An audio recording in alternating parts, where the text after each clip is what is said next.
Yes it is what it is. Lionel Messi is back with his full potential power. അങ്ങനെ തന്നെ വേണം പറയാൻ. Inter Miami തകർപ്പൻ വിജയം നേടിയിരിക്കുന്നു. 1-3 ഗോളുകൾക്കാണ് ഫിലാഡൽഫിയെ ഇന്റർ മിയാമി തോൽപ്പിച്ചിരിക്കുന്നത്. ഇന്റർ മിയാമി അടിച്ചിട്ടുള്ള 3 ഗോളുകളിലും ലയണൽ മെസ്സിയുടെ സാന്നിധ്യമുണ്ട്. അതെ, ഇതാണ് കംബാക്ക്. ഇത് താണ്ട കംബാക്ക്. നമുക്കറിയാലോ, ഏറെ നാളുകളായി ലിയോ മെസ്സി നമ്മൾ കളിക്കളത്തിലേക്ക് കണ്ടിട്ട്. അതെ, അവസാനമായിട്ട് ലയണൽ മെസ്സി കളിച്ചിട്ടുണ്ടായിരുന്നത് കോപ്പ അമേരിക്ക ഫൈനലായിരുന്നു. അന്ന് പരിക്കേറ്റ് പുറത്തായതാണ്. പിന്നീട് ലയണൽ മെസ്സി കളിക്കുന്നത് ഇന്നാണ്. നീണ്ട 2 മാസങ്ങൾ കളിക്കാത്തതിന്റെ ഒരു ക്ഷീണവും ലിയോ മെസ്സിയുടെ പ്രകടനത്തിൽ ഇല്ലായിരുന്നു എന്നുള്ളതാണ് യാഥാർത്ഥ്യം. അക്ഷരാർത്ഥത്തിൽ പൊളിച്ചടുക്കിയിരിക്കുന്നു ലയണൽ മെസ്സി. അതെ, ഇരട്ട ഗോളുകളും ഒരു അസിസ്റ്റുമായി മിന്നിക്കത്തിയ പ്രകടനം തന്നെയാണ് ലിയോ മെസ്സി നടത്തിയിട്ടുള്ളത്. ഇന്റർ മിയാമി ഫിലാഡൽഫിയക്കെതിരെ 1-3 ഗോളുകളുടെ തകർപ്പൻ വിജയം സ്വന്തമാക്കിയിരിക്കുന്നു. മാച്ച് റിസൾട്ടിലേക്ക് വരികയാണെങ്കിൽ കളി തുടങ്ങി 2ാമത്തെ മിനിറ്റിൽ തന്നെ ഉഹ്റയിലൂടെ ഫിലാഡൽഫിയ ലീഡെടുത്ത് തുടങ്ങിയതായിരുന്നു. ഒരു കിടിലൻ ഗോൾ തന്നെയായിരുന്നു അത്.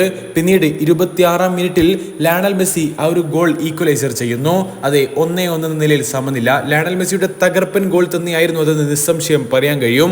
പിന്നീട് മിനിറ്റുകൾക്കുള്ളിൽ തന്നെ 30ാം മിനിറ്റിൽ ലിയോ മെസ്സിയുടെ ബ്രേസ് പൂർത്തിയാക്കുന്ന ഒരു മനോഹര കാഴ്ചയാണ് നമ്മൾ കാണുന്നത്. മത്സരത്തിന്റെ ആദ്യ പകുതി അവസാനിക്കുന്നതിന് തൊട്ട് മുമ്പേ ലയണൽ മെസ്സിയുടെ അസിസ്റ്റിൽ നിന്നും ലൂയിസ് സുവാരസ് ഒരു ഗോൾ കണ്ടെത്തിയിട്ടുണ്ടായിരുന്നു. പക്ഷെ അത് പിന്നീട് ഓഫ് സൈഡ് വിധിക്കുന്ന ഒരു കാഴ്ചയാണല്ലോ നമ്മൾ കണ്ടത്. ഏതായാലും കളിയുടെ ഏറ്റവും അവസാനം 98ാം മിനിറ്റിൽ ലയണൽ മെസ്സിയുടെ അസിസ്റ്റിൽ നിന്നും ലൂയിസ് സുവാരസ് തന്നെ ഗോൾ അടിക്കുന്നു.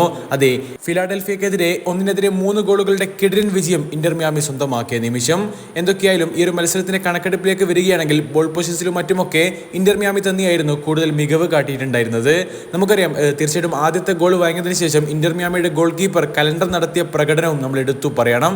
മാസമേറിയ സേവുകളൊക്കെ അദ്ദേഹം നടത്തിയിട്ടുണ്ടായിരുന്നു എന്നുള്ളതാണ് യാഥാർത്ഥ്യം. മെസ്സി ഏറെ നാളുകൾക്ക് ശേഷമാണല്ലോ കളിക്കളത്തിലേക്ക് ഇറങ്ങിയിട്ടുണ്ടായിരുന്നത്. അദ്ദേഹം പൊളിച്ചടുക്കിയ പ്രകടനം നടത്തിയതിൽ ആരാധകരും ഏറെ സന്തോഷിക്കുന്നുണ്ടാവും.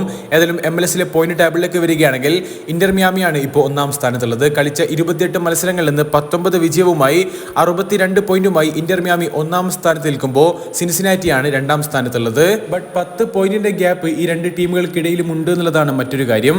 ഏതായാലും അടുത്തൊരു വീഡിയോ ആയിട്ട് വീണ്ടും കാണാം. അതുവരേക്കും ചെറിയൊരു ഗുഡ് ബൈ.